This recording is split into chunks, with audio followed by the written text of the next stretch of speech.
Party सुध्रे राजनीति सुध्रिन्छ, राजनीति सुध्रे देश सुध्रिन्छ। चाहिँ अवसरमा कसले चाहिँ बदल्छ त? शेरबहादुर देउपाले म विश्वास गर्दिनँ, पटक्कै गर्दिनँ म। हेर्नुहोस्, या तपाईँहरू कोही शेरबहादुरजीको फ्यान हुनुहुन्छ भने तपाईँहरूभन्दा ठुलो फ्यानमा पनि यो कुनै जमाना। नम्बर 1 अर्को एउटा प्रसङ्ग म तपाईँहरूसँग भन्छु, मैले भन्नुपर्छ, तपाईँहरूले थाहा पाउनुपर्छ नयाँ पुस्ताहरूले। किनभने मलाई मन्त्री बनाइदेऊ, मलाई मन्त्री बनाइदेऊ भने मन्त्री बनाए होइन। म सांसद थिएँ, अवसर आयो, म मन्त्री भएँ। नेताहरूले विश्वास गर्नुभयो। मलाई लाग्छ मैले आफ्नो कार्यकाल सानो रह्यो, 6 महिना 20 दिनको, राम्रोसँग निर्वाह गरेँ जस्तो लाग्छ। कुन म्यासेज दिएको छु तपाईँहरूले मूल्याङ्कन गर्ने कुरा हो। तर मन्त्री भएर चुनाव लड्ने अवसर पाएँ, वामदेवसँग चुनाव लड्ने। टिकट लिन बालुवाटारमा गएँ, पुलन्दाई मेरो कुरा ध्यान दिनु पर्ला। टिकट लिन बालुवाटारमा गएँ, टिकट लिँदाखेरि सबै सांसदहरूले एउटा मुठो पनि पाए, मैले टिकट मात्रै पाएँ। मैले किन भने मन्त्रीलाई नदिने भनेको छ भने टिकट लिएँ। आइसकेपछि फेरि 10वटा कुरा सुने। अब चुनाव खल्तीमा पैसा पनि छैन, मन्त्री त मन्त्री छु। अनि मलाई लाग्यो नेताहरूलाई त भन्नु पऱ्यो एकपल्ट, सामान्य प्रधानमन्त्रीलाई गएर भने सामान्य पछि अब चुनाव लड्नु त जानु पऱ्यो, बोल्दै जस्तो जिल्ला वामदेवसँग लड्नुपर्छ, त्यत्रो ठुलो भोट छ, मसँग त्यस्तो छैन, बाबुबाजीको खेत छ, बेच्नुपर्छ। अब त्यो दिने भने पनि दिएन पार्टीले, अलिअलि दिनु पऱ्यो भने त मन्त्री छस् नि भन्नु। अरू नेताहरूलाई पनि भन्न त पुरै भएन, आँटे आएन, हिम्मतै आएन। मन्त्री भन्ने भनेको कमाउनलाई हो र, जित्नलाई हो र, खानलाई हो र, पाउनलाई हो र। हाम्रो मनोविज्ञान फरक छ, हाम्रो सोच्ने दृष्टिकोण फरक छ, कुनै पनि वस्तुलाई हेर्ने दृष्टिकोण हुन्छ, एङ्गलहरू फरक छन्। त्यो जबसम्म दृष्टिकोणमा परिवर्तन हामी ल्याउँदैनौँ, हामी के का लागि? समाज परिवर्तनका लागि, समाज सुधारका लागि, हामी समतामूलक समाज निर्माणका लागि हाम्रो एउटा उद्देश्य छ नि त। त्यसप्रति हिँड्ने मान्छेले दुःखै हुन्छ।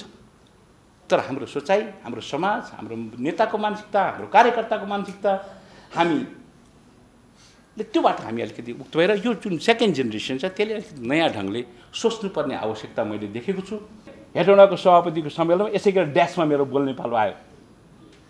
त्यहाँबाट फ्रान्सबाट साथीहरूले भन्नुभयो, के छ क्ल्यू, के छ क्ल्यू? तपाईँले चुनाव जित्नुभएको, वामदेवलाई हराउनु भएको क्ल्यू के छ भनिदिनुहोस् भनेर भोटिङ गर्यो। मैले भन्दिनँ भने, तर साथीहरूले यदि प्रेसर गर्नुभयो बोल्नै पर्ने भयो। म नेताहरूतिर यसरी भनेँ, तर नेताहरूलाई सोधेँ, मैले फेरि भोलि भूमिका पाउँदिनँ कि, मेरो भोलि टिकट काटिन्छ कि, फेरि तपाईँहरूलाई चित्त दुख्छ कि? दुख्दैन भने भन्नुहोस्, साथीहरूले भन्छन् म भन्छु, मलाई लागेको कुरा भन्छु भने नेताहरूले पनि आवेशमा आउनुभयो। त्यो हुटिङ देखेर भन्नुभयो। अनि मैले बिस्तारै भने 32,000को फरकको भोटमा म चुनाव लड्दै थिएँ। मैले चुनाव जित्छु भन्ने कुरा तपाईँहरूले थाहा नै पाउनु भएन, त्यही भएर चुनाव जितेँ। हामी हाम्रै कारणले पराजित भएका छौँ, हाम्रै कारणले पराजित भएका छौँ। काङ्ग्रेसलाई कसैले हराउन सक्दैन, काङ्ग्रेसलाई कसैले साइज डाउन गर्न सक्दैन। मेरो अनुभव हो यो। हामी हाम्रै कारणले पराजित भएका छौँ। जबसम्म काङ्ग्रेस आफूलाई सुधार्दैन, सही बाटोमा लैजाँदैन, तबसम्म हामी फेरि पनि त्यही दुर्गति हामीले भोग्नुपर्छ। रामचन्द्र दाई र शेरबहादुर दाईले सँगै बसेर ताली त पिट्नुभयो, तिमीहरूले गरेको एजेन्डा पास भयो त भन्नुभयो, तर सेन्ट्रल कमिटीले बहुमतका आधारमा महासमितिको निर्णयलाई कुल्चिदियो। नेताहरूले के जिल्लामा गाउँमा चुनाव लड्न जानु भएन, उहाँलाई स्वतः महासमितिको बैठक हुनुपर्ने भयो। त्यही भएर तलसम्म यो बमन्तर सिर्जना भयो, त्यही भएर क्रियाशील क्षेत्रमा यो बवाल सिर्जना भयो, त्यहीसम्म तलसम्म यो कब्जाको लाइनमा सिर्जना भयो। केन्द्रीय समितिका आदरणीय साथीहरूले तल गएर चुनाव लड्नु परेको थाहा हुन्थ्यो यसको मर्म के हो भन्ने कुरा। कोटाका आधारमा, दलितका आधारमा, समावेशीका आधारमा, महिलाका आधारमा एउटै मान्छेले व्यक्तिगत काङ्ग्रेसमा अवसर पाए। वास्तविक दलितहरू आज त्यही छन्। वास्तविक महिलाहरूले पाउनुपर्ने एकजना महिलाको नाममा, एकजना दलितको नाममा, एकजना सीमान्तकृत नाममा, एकजना मधेसीको नाममा, एकजना आदिवासीको नाममा, एकजना दलित बारम्बार सांसद हुनुपर्ने, आफ्नो त्यो सुविधा प्राप्त गर्नुपर्ने र जेन्युन मान्छेहरूले जहिले पनि झोले बोक्नुपर्ने, त्यो परम्पराको अन्त गर्ने भनेर दुईवटा एजेन्डालाई हामीले उठायौँ। दुईटै एजेन्डा महासमितिले पास गर्यो, तर केन्द्रीय समितिले बहुमतको आधारमा लागू हुन दिएन। त्यो लागू भएन। त्यो बाटोबाट हामीहरू आज हिँडेका छौँ। त्यसपछि तपाईँको यो प्रश्नले एकदम राम्रो छ। कसले सुधार्छ? हामीले सुधार्ने हो काङ्ग्रेस। 14औं अधिवेशनबाट सुधार्ने हो काङ्ग्रेस। काङ्ग्रेसलाई कतिपय सुधार्न सकिन्छ कि यसले प्रेसर ग्रुपको काम गर्छ कि भनेर लाग्यो। त्यही क्रममा हामीले 41 जना सभापतिहरूले 13औं अधिवेशनको पूर्व सन्ध्यामा पहिलो परिणाम रिजल्ट आइसकेपछि शेरबहादुर दाइ र रामचन्द्र दाइको बिचको जुन चुनावमा सेकेन्ड राउन्डको जब इलेक्सनमा 41 जना हामी सभापतिहरूले त्यो एउटा योजनामा रामचन्द्र दाइले समर्थन गरेर सही गऱ्यौँ। त्यसलाई हामी मृत्युपत्र भन्ने गरेका छौँ। किन मृत्युपत्र गर्न गरेका छौँ भने त्यसपछि हामीमाथि यति प्रहार भयो, यति प्रहार भयो, यति प्रहार भयो सभापतिहरूमाथि, त्यसको प्रभाव सङ्गठनले पनि झेल्नु पर्यो। आज नेपालको इतिहासमा क्रियाशील सदस्यताको वितरणमा सभापतिहरूलाई वञ्चित गरियो। आज तपाईँहरूले 75 वर्षको आफ्नो जीवनकालमा वितरण भएको क्रियाशील सदस्यता र 15 दिनमा वितरण भएको 5 लाख क्रियाशील सदस्यतामा नेपाली सभापतिहरूले हेर्न पनि पाएनन्, देख्न पनि पाएनन्। किनभने त्यो 41 जना सभापतिहरूले आफ्नो मृत्युपत्रमा हस्ताक्षर गरेका थिए, त्यो 41 जनाप्रति भरोसा थिएन। त्यो जिल्लाको अधिकारलाई कटौती गरेर क्षेत्रमा लगियो। हामीले त्यो हेर्न पाएनौँ।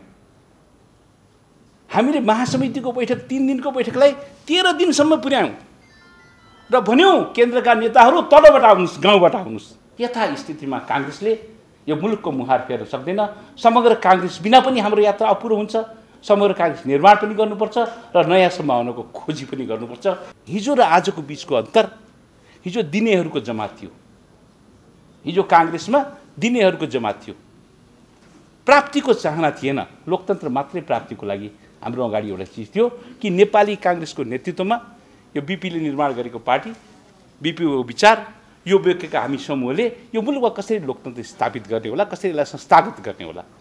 त्यहाँबाट सुरु गरेको यात्राको त्यो प्रारम्भिक दिनहरूमा दिनेको मात्र भिड थियो, त्यहाँ लिने कुनै पनि चाहना थिएन। त्यस कारणले होला यहाँसम्मको यात्रा तय गर्दा कुनै दिन प्राप्तिको चेष्टा नै भएन, प्राप्तिको चाहना नै भएन। दिँदै प्राप्त गरेका चिजहरू नि आज यहाँ ठाउँमा आफूलाई प्राप्त गर्दा म आफू नयाँ पुस्ताहरूलाई के भन्न चाहन्छु भने यो भिडमा धेरै प्राप्तिको चाहना राख्नु व्यर्थ छ। कर्मण्येवाधिकारस्तु मा फलेषु कदाचन, कर्म गर्ने हो, फलको आशा नगर्ने हो, आफै प्राप्त हुन्छ। काङ्ग्रेस बचाउने होइन, काङ्ग्रेसलाई कब्जा गर्ने जुन दौडमा लागेका छौँ यसले हामीलाई कहाँ पुर्याउँछ। मलाई एउटा काङ्ग्रेसको इमान्दार सिपाहीका नाताले चिन्ता लाग्न थालेको छ र आज पनि त्यो चिन्ताले म व्यग्र छु। 14औं अधिवेशनमा तपाईँहरूको भूमिका निर्णायक हुन्छ। तपाईँहरूको भने हामीहरूको भूमिका, तपाईँ भनेको हामी हो, हामीहरूको भूमिका निर्णायक हुन्छ। हामीभित्र हामी सबै पर्छौँ। त्यसका लागि सबै तयार भएर अगाडि बढौँ। त्यसैमा हामी सबैको भविष्य छ, मुलुकको भविष्य छ, लोकतन्त्रको पनि भविष्य छ। काङ्ग्रेस कमजोर हुँदै गर्दा, काङ्ग्रेस सिद्धिँदै गर्दा, काङ्ग्रेस नासिँदै गर्दा लोकतन्त्र पनि नासिन्छ, मुलुक पनि नासिन्छ, हाम्रो यी सम्पूर्ण सिस्टम र पद्धतिहरू पनि नासिन्छन्। त्यसकारण हाम्रो समग्र भविष्य यसैमा निर्धारित भएको हुनाले यसलाई सुधार्नै पर्छ। यसलाई चाहिँ अवसरमा कसले चाहिँ बदल्छ त? शेरबहादुर देउपाले? म विश्वास गर्दिनँ, पटक्कै गर्दिनँ म। हेर्नुहोस्, या तपाईँहरू कोही शेरबहादुरजीको फ्यान हुनुहुन्छ भने तपाईँहरूभन्दा ठुलो फ्यान म पनि हो कुनै जमानामा। म ठुलै फ्यान, म उहाँले बनाएको नेपाल विद्यार्थी सङ्घको एउटा सक्रिय मोरङको सचिव हो। 34 सालमा म 16 वर्ष थिएँ। त्यसपछि म माथि राजकाज मुद्दादेखि लिएर अनेक जेल भएर यहाँ नक्खु जेलमा बस्दाखेरि चाहिँ कैयन किताबहरू पढ्न पाइयो। हामी जस्तो पुस्तालाई जेलमा पुगाइदियो राजनीतिक सङ्घर्ष गराएर। नभए हामी अलिअलि भए पनि छिपछिपे ज्ञानको यो व्यक्ति हुने थिएन। त्यो पुस्ता गजब थियो। जेलमा बस्ने प्रेरणा त्यसले दिन्थ्यो। इन्टिग्रिटी भन्छ नि, सत्यनिष्ठाको लागि, राजनीतिक परिवर्तनको लागि। मलाई काङ्ग्रेस 46 सालपछि फेरि काङ्ग्रेस बन्नुपर्छ भन्ने कहिले पनि लागेको थिएन। म 46 सालको बन्दी नै हो। म मात्रै होइन, मेरो सारा परिवार बन्दी हो 46 सालको आन्दोलनमा। त्योभन्दा पहिलाका पनि सबै आन्दोलनमा हामी बन्दी हौँ। 46 सालपछि मैले एउटा कुरा निर्णय गरेको थिएँ, म काङ्ग्रेसको सक्रिय सदस्यता त्याग्दछु भनेर। विभिन्न कारणले त्याग्न सकिनँ। अस्ति केही 6 महिना अगाडि एउटा लामो आर्टिकल लेखेँ, म अब काङ्ग्रेसको क्रियाशील सदस्यता रहन्न भनेर लेखेँ। अब घरैमा रामचन्द्र पौडेल र शेखर कोइराला आएर होइन एका पाइन्छ भनेपछि मलाई डुबाएरै छोडे। फेरि रिन्यू गरेँ, होइन होइन त महाधिवेशनमै आउनुपर्छ। अब कमसेकम हलमा त आइज, अलिकति विचार सिचार दिए, अलिकति कुरा राख भनेर चाहिँ घरमा आएर भने भरे त्यहाँ गएको। अब गाउँमा चाहिँ जाँदाखेरि चाहिँ यो टुरिस्ट काङ्ग्रेस आयो भने हराइदियो। संविधान होस् अथवा विधान होस् बनाउँछौँ, त्यसलाई एक सरो कार्यान्वयन नगरिकन त्यसमाथि प्रश्न चिन्हहरू लगाउँछौँ। अहिले हाम्रो 75 सालमा बनेको विधान महासमितिले बन्यो, एकपटक महाधिवेशन पनि गरेका छैनौँ। यसमा चाहिँ हामी अब परिवर्तनको, सुधारको, यसका समस्याहरूको, यसका जटिलताहरूको अब हामीले त्यसलाई उजागर गर्ने काम, त्यसलाई बढाइ चढाइ गर्ने काम हामीले थालिसक्यौँ। संविधान 72 सालमा बनायौँ, एक सरो यसलाई इमान्दारीपूर्वक हामीले कार्यान्वयन गरेका छैनौँ।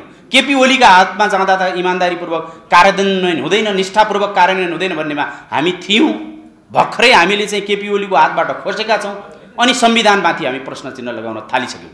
त्यसैले यो अविच्छिन्न रूपमा हाम्रो व्यवस्थालाई चाहिँ सञ्चालन गर्ने, हाम्रो व्यवस्थालाई अभ्यासमा लाने, हाम्रो विधानलाई अभ्यासमा लाने, हाम्रो संविधानलाई अभ्यासमा लाने यो प्रतिबद्धता चाहिँ हाम्रो पहिलो प्रतिबद्धता हुनुपर्छ भन्ने लाग्छ। अनि कहाँनेरि घोच्यो, मैले लगाएको ज्याकेट कहाँनेरि चाहिँ अप्ठ्यारो भयो भन्ने कुराको त्यसपछि मात्रै हामीले अनुभूति गर्न सक्छौँ। त्यसपछि ज्याकेटमा ल्याउने मैले परिवर्तन, ज्याकेट बदल्दाखेरि मैले सही वास्तविक समस्यामा आधारित भएर बदल्छु। मैले ज्याकेटै नलगाइकन अनुमान गरेर चाहिँ यो ज्याकेट ठिक छैन, फिट छैन भने मैले बदल्नुको पनि केही अर्थ हुँदैन। पार्टीभित्रको आन्तरिक द्वन्द्वलाई हामीले व्यवस्थापन गर्न सकेका छैनौँ। बिपी कोइरालाकै पालामा पनि दिल्ली रमण रेग्मी समूह भनेर एउटा छुट्टै नेपाली राष्ट्रिय काङ्ग्रेस दिल्ली रमण समूह, रेग्मी समूह भनेर गठन भयो। त्यसपछिका दिनमा पनि हामीले यो अन्तर सङ्घर्षलाई व्यवस्थापन गर्न सकेनौँ। कसले सुधार्छ काङ्ग्रेस भन्दा हामीले नै सुधार्नुपर्छ, हामीले सुधार्नुपर्छ।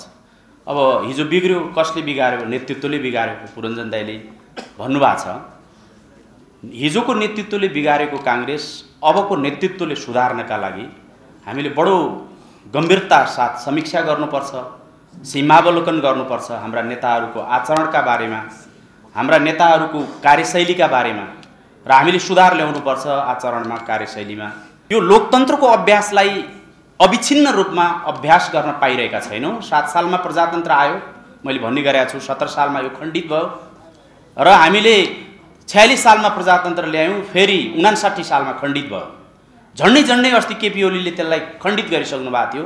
जसो तसो यो रेस्क्युको अवस्थामा, उद्धारको अवस्थामा उद्धार मात्रै गरेका छौँ। यसलाई अब फेरि पुनस्थापना गर्छौँ गर्दैनौँ, यसलाई सुनिश्चित गर्छौँ गर्दैनौँ भन्ने कुराको दुविधा छ अहिले पनि। अहिले पार्टी चलाउनु पर्ने र सरकार चलाउनु पर्ने र पार्टीको महाधिवेशन गर्नुपर्ने चापमा यो सरकारले केही क्षमा पाइरह होला। यो सरकारका प्रतिको मान्छेको आलोचनाको ध्यान चाहिँ डाइभर्ट भएको होला अहिले। तर यो सरकारलाई हामीले यदि गन्तव्यमा पुर्याउन सकेनौँ, विगतको कार्यशैलीमा हामीले परिवर्तन गर्न सकेनौँ, पटक पटक मन्त्री र प्रधानमन्त्री भएकाहरूले आफूलाई परिवर्तन गर्न सक्नु भएन, सुधार गर्न सक्नु भएन भने फेरि पनि यो व्यवस्था खण्डित हुनसक्छ र यो व्यवस्थामाथि प्रश्न चिन्ह आउन सक्छ। हामी कहिले अध्यक्षात्मक प्रणाली भन्छौँ अनि अध्यक्षात्मक प्रणालीमा दोष देख्छौँ अनि सामूहिक प्रणालीमा आउँछौँ। अहिले सामूहिक प्रणालीमा हामी दोष देख्न थालिसक्यौँ। निष्ठापूर्वक हाम्रो प्रणालीलाई चाहिँ कार्यान्वयन गर्ने चेष्टा गर्न कोसिस गर्दैनौँ। त्यो सङ्कल्प, त्यो प्रतिबद्धताको खाँचो छ भन्ने लाग्छ मलाई। अहिलेको राजनीतिमा धेरै विसङ्गतिहरू देखिएका छन्। हामीले 9 लाख क्रियाशील सदस्यता पुर्यायौँ। टोल कार्य समितिहरू पनि कति ठाउँमा सम्भव भएका ठाउँमा हामीले गठन गऱ्यौँ। वडा 6743 वटा वडा अधिवेशनहरू गऱ्यौँ। कति ठाउँमा हामीले निर्वाचनै गऱ्यौँ। त्योभन्दा माथि हामीले पालिकाको अधिवेशन गऱ्यौँ। पालिकाभन्दा माथि प्रदेशसभा निर्वाचन क्षेत्र, प्रतिनिधि सभा निर्वाचन क्षेत्र, जिल्ला 6 वटा प्रदेशको हामीले सम्पन्न गरिसक्यौँ। अब केन्द्रको गर्दैछौँ। 7औं प्रदेश, 2 नम्बर प्रदेशको पनि गरौँला। यति ठुलो माहौल, एउटा राज्य, सेना लाग्छ, पुलिस लाग्छ, कर्मचारी लाग्छ, वर्षौँ अरब बजेट खर्च हुन्छ। सरकारले 3 तहको निर्वाचन 74 सालमा सम्पन्न गर्न त्यति हम्मे पर्यो। हाम्रो पार्टी तागतदार त हो नि। हामीले त 8 वटा तह, टोल कार्य समितिको पनि हिसाब गर्ने हो भने 9 तहको चुनाव सम्पन्न गरेका छौँ। हामीले पुलिस, सेना अनि साधन स्रोत हामीसँग के छ? राज्यले 3 तहको निर्वाचनमा प्रयोग गर्ने जस्तो साधन स्रोत छ, तर पनि हामीले सम्पन्न गरेका छौँ। तलैबाट भव्यतापूर्वक सम्पन्न गरेका छौँ। त्यसैले यसमा चाहिँ काम गर्दै जाँदा दोषहरू स्वाभाविक छन्। अघि दाइले, पुरञ्जन दाइले भन्नुभएको कुरामा म सम्पूर्ण रूपमा 100% सहमत छु। 8 जना, 80% ठिकै आएको छ। 20% केही समस्या छ। 20%मा।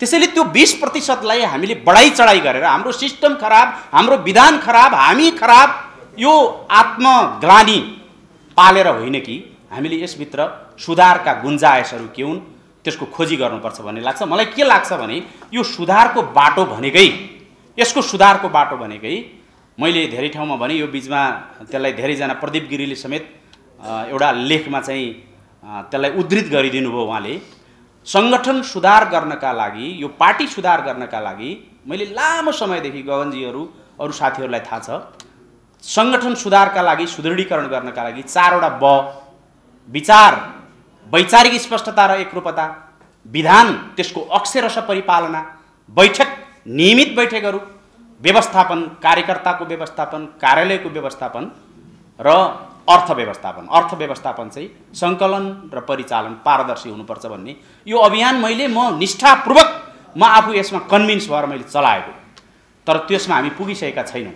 त्यसैले अबको हाम्रो गन्तव्य के हो भने हाम्रो पुस्ताले हामी केन्द्रीय कार्य समितिमा भोलि पुगौँ नपुगौँ, तर हाम्रो एउटा एडभोकेसी यो शङ्करजीले गरे जस्तै हाम्रो अभियान, हाम्रो एडभोकेसी, हाम्रो सङ्कल्प, हामीले 14औं अधिवेशनपछि डे 1 बाटै विधानको अक्षरशः परिपालना गर्ने पार्टी हामीले बनाउन सक्यौँ भने, मैले 4वटा कुरा भन्दै गर्दा पनि 4 मध्ये पनि उच्च प्राथमिकता अथवा एउटै कुरा गरे बाँकी 3 कुरालाई सम्बोधन गर्ने भनेको विधानको अक्षरशः परिपालना हो। त्यो दिशामा जानुपर्छ भन्ने लाग्छ। र यो सङ्गठन सुदृढीकरणसँग चाहिँ सङ्गठनको शुद्धिकरण पनि जोडिएको छ। पढ्ने कुरा र राजनीति गर्ने कुरा भनेको नितान्त भिन्न जस्तो। राजनीति गर्न थाल्यो पढ्ने कुरा छुटिरहेको हुन्छ, पढ्ने थाल्यो राजनीति गर्ने कुरा छुटिरहेको हुन्छ। उहाँ र म पनि सँगै चाहिँ किर्तिपुरमा भर्ना भयौँ। हामी अलि चाँडै छोड्नुभयो, उहाँले सायद विदेश जानुभयो केही समय। मैले 2 सेमेस्टर चाहिँ यो PhD को क्लास लिएँ। म आफू राष्ट्रिय सभामा थिएँ, तर बिहानै क्लास हुन्थ्यो, मैले क्लास लिएँ रेगुलर, सकेसम्म एउटा क्लास पनि नछोडिकन पढेँ। र म अहिले त्यो अवरुद्ध छ, उहाँको मेरोभन्दा पहिले अवरुद्ध भइसक्यो शङ्करजीको। त्यसको कारण के हो भनेदेखि यो सँगसँगै लिएर जान नसकिने हो कि जस्तो भयो। पार्टी अफिसमा एउटा लाइब्रेरी हुँदैन, पार्टी अफिसमा अब त यो चाहिँ नेटको चलन आयो, नेट छ भने पनि व्यवस्थित हुनु पर्यो। पार्टी अफिसमा गएर बस्दाखेरि पढ्ने, लेख्ने, विचारका आदान प्रदान गर्ने कुरा, यो किताब पढेँ, यो लेख पढेँ, यस्ता छलफल केही पनि हुँदैनन्। खाली चाहिँ गुटबन्दीका कुरा, तेरो र मेरोका कुरा, राजनीतिमा विसङ्गतिका नाम नलिउँ। यो धेरै विसङ्गतिका नाम लिँदा अधिवेशनभन्दा पहिले त अर्को घाटा हुन्छ कि जस्तो लाग्छ। त्यसैले यो थाहा पाए जस्तो नथाहा पाए जस्तो गरेर पछि गरौँला। मेरो विचारमा 14औं अधिवेशनपछि शुद्धिकरणको अभियान, साथमा शुद्धिकरणको अभियान हामीले सँगसँगै चलाउनुपर्छ। विधानलाई अक्षरशः परिपालना गर्ने डे 1 बाटै हामी यतिखेर अनसन बस्न थाल्यौँ। यतिखेर अनसन बस्ने होइन, हामीले जुन दिन विधान जहाँनेरि जुन बिन्दुमा उल्लङ्घन भयो, हामी के गर्दा रहेछौँ भने सानो ठाउँमा उल्लङ्घन भयो, एउटा मात्रै कुरामा उल्लङ्घन भयो भनेर छोडिदिँदा रहेछौँ। होइन, त्यही दिन सानो ठाउँमा उल्लङ्घन होस्, एउटा मात्रै कुरामा होस्, त्यही दिन हामीले चाहिँ नेतृत्वको, त्यो निर्णयकर्ताको, त्यो अधिकारीको, त्यो संस्थाको हामीले जमेर विरोध गर्नुपर्छ। आमरण अनसन बस्ने हदसम्म जानुपर्छ भने पनि त्यही दिन जानुपर्छ। त्यसो भयो भनेदेखि विधान उल्लङ्घनका घटनाहरू दोहोरिँदैनन् अनि विधान अनुसार चल्न थाल्यौँ भने यो पार्टीलाई सुशील कोइरालाले पटक पटक भन्नुभयो जस्तो संस्थागत विकास गर्ने, यसलाई पद्धति प्रधान पार्टीमा रूपान्तरण गर्ने दिशा हामी पक्रिन्छौँ। त्यसले काङ्ग्रेस सुधारको बाटो दिन्छ। त्यो अरू कसैले गर्दैन, हाम्रो पुस्ताले गर्नुपर्छ, हामीले गर्नुपर्छ। हामीभन्दा पनि अझ पछिल्लो पुस्ताले, अझ एडभान्स किसिमले, अझ स्मार्ट किसिमले चाहिँ यो पार्टीलाई चाहिँ एउटा आधुनिक पार्टीमा रूपान्तरित गर्न सक्यौँ भनेदेखि पार्टी सुध्रे, राजनीति सुध्रिन्छ, राजनीति सुध्रे देश सुध्रिन्छ। यो अभियान, यो मिसन आगामी दिनमा हाम्रो हुनुपर्छ।